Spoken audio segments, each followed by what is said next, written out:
Movement, Bahasa Indonesia. Sebelumnya, daftar isi. Selanjutnya, bab 1005, gerakan keempat. Dengan mengenakan monokel, Amon yang menyamar sebagai Enuni tidak tampak seperti penyusup atau penyerang. Sebaliknya, dia terlihat seperti pengunjung yang antusias saat dia menyebutkan semua persiapan yang telah dia lakukan, serta asal-usul Arodes. Dia terhenti sejenak sebelum dia bisa menyelesaikan kalimatnya. Dwayne Dantes yang berada di hadapannya telah berubah menjadi tikus abu-abu kotor. Tikus itu mengangkat cakarnya yang kanan, menekannya ke matanya. Pada saat yang sama, di Taman Jalan Boklund 160, German Sparrow dengan wajahnya yang kurus, berambut hitam dan bermata coklat, muncul di tengah kumpulan mawar.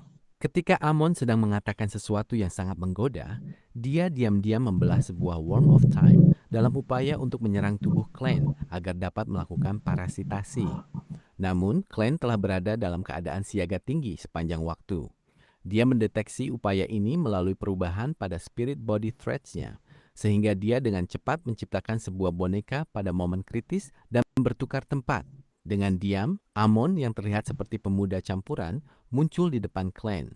Di belakang dia, sebuah cacing transparan dengan 12 cincin jatuh dari lantai 3 dan kembali ke dalam tubuh dia.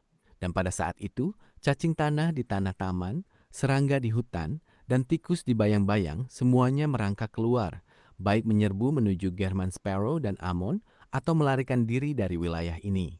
Alasan utama mengapa Klein dengan sabar mendengarkan Amon adalah untuk memanfaatkan waktu itu untuk menciptakan boneka. Bagi seorang Bizarro Sorcerer, mereka hanya lengkap dengan boneka mereka. Amon masih belum terburu-buru untuk bertindak. Dia mencubit monokel yang terbenam dalam soket mata dia dan melihat sekeliling berkata dengan senyuman, "Tindakanmu sering mengungkapkan masalahmu. Bagi seorang master penipuan, semua yang kau lakukan sudah cukup untukku mendeteksi kelemahanmu. Dalam situasi tegang dan berbahaya seperti ini, kau sebenarnya memilih untuk mengubah tikus, serangga, burung, dan cacing tanah menjadi boneka tanpa mempertimbangkan pelayanmu. Apa yang ini katakan padaku? Ini menunjukkan bahwa kau memiliki standar moral yang luar biasa. Kau masih menganggap dirimu manusia dan tidak mau melukai mereka. Setelah memahami poin ini, meskipun avatarku lebih rendah darimu, tetap saja mudah untuk menjatuhkanmu. Kau bahkan tidak akan mampu mati meskipun kau menginginkannya. Ah, benar. Kau bisa berhenti mencoba mengendalikan spirit body threads-ku secara diam-diam.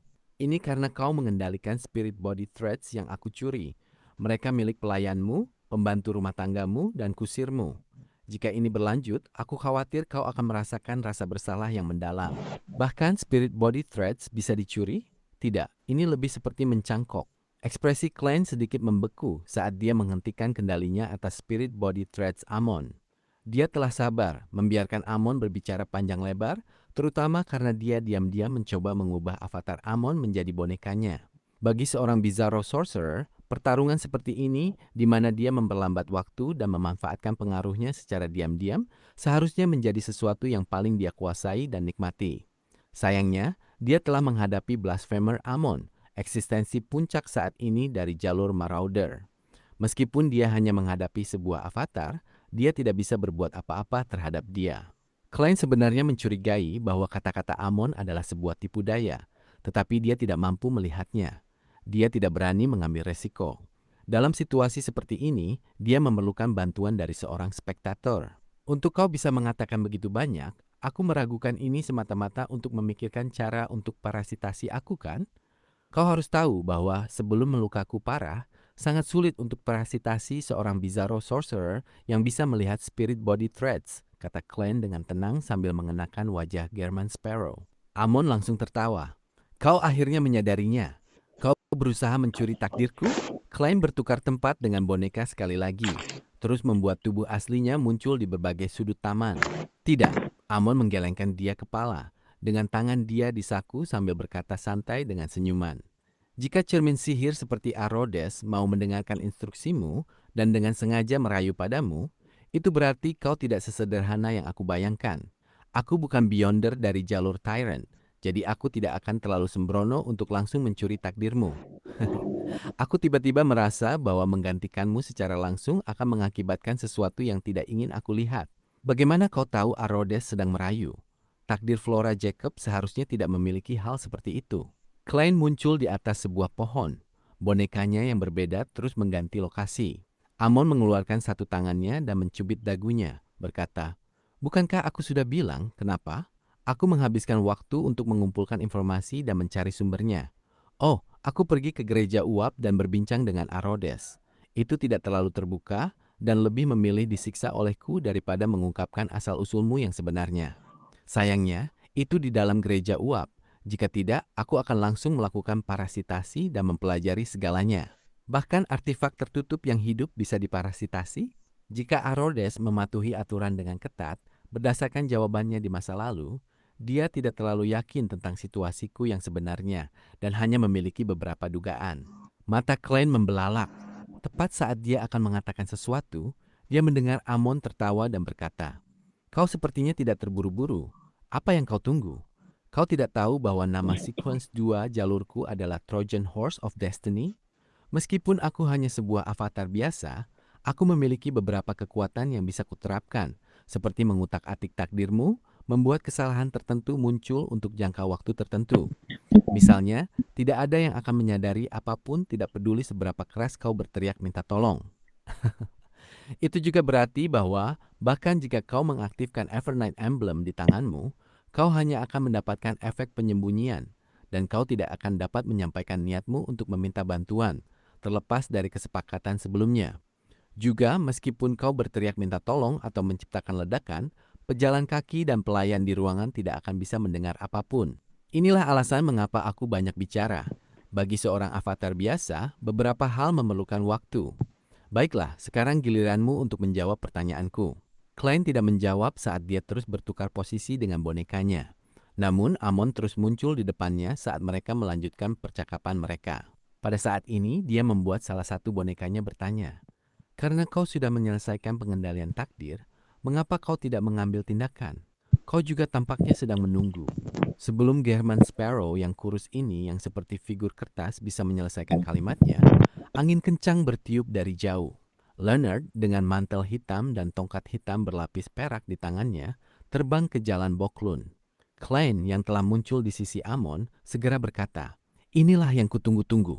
Saat dia mengatakannya, dia mengaktifkan Evernight Emblem yang telah dia pegang erat. Secara bersamaan, dia menjentikkan jari tangan kirinya menyalakan pohon tertinggi di taman, membuat nyala api merahnya melambung ke langit. Dan api unggun besar yang jelas ini, yang akan terlihat dengan jelas dari seberang jalan, tidak diperhatikan oleh siapapun, baik pelayan yang mengelap jendela di lantai 1 maupun pejalan kaki yang berjalan di bawah pohon parasol. Intis. Bahkan di udara, Leonard Mitchell mengabaikan pemandangan ini, bergegas menuju jalan Boklund 39 dengan kecepatan tinggi. Dan pada saat ini, suara sedikit tua Pales Zoroast terdengar di pikiran Red Gloves ini. "Putar balik, pergi ke unit 160. Meskipun Leonard merasa bingung, dirinya yang berpengalaman tidak bertanya mengapa ketika berhubungan dengan hal-hal supernatural.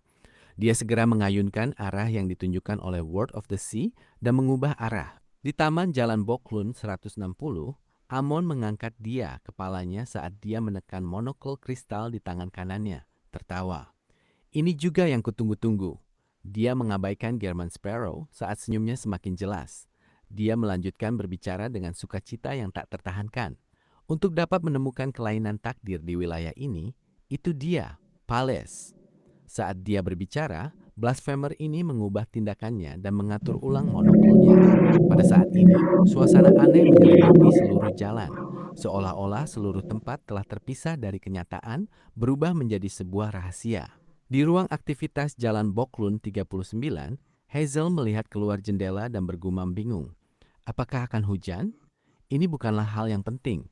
Jadi dia menarik kembali tatapannya dan mengulurkan tangannya ke nampan 3 lapis untuk teh sore. Kemudian dia melihat ayahnya, anggota parlemen Macht, anehnya membuka telapak tangan kanannya.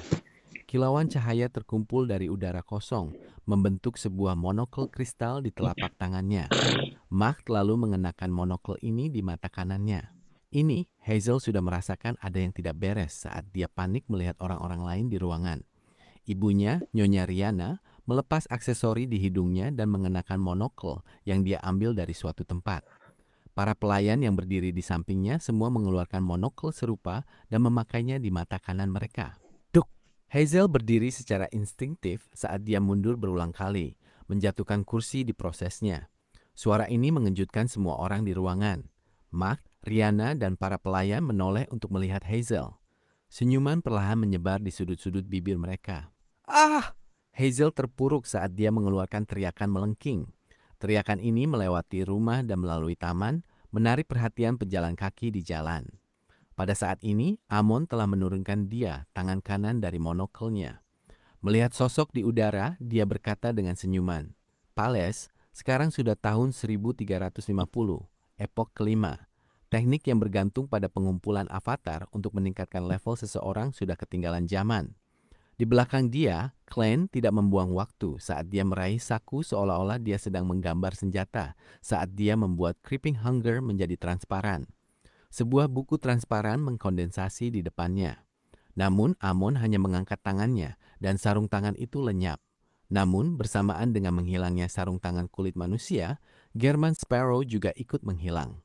Pah! Mendarat di telapak tangan Amon bukanlah sarung tangan, melainkan seekor tikus. Tikus yang telah mati setelah menjadi boneka. Di sisi lain Amon, Clan yang tidak mengenakan topi tetapi mengenakan kemeja dan rompi muncul. Dia kemudian melemparkan barang yang sebelumnya dia ambil, dan dia melemparkannya ke arah targetnya. Itu adalah sebuah origami burung kertas. Sakuranovel.id. Sebelum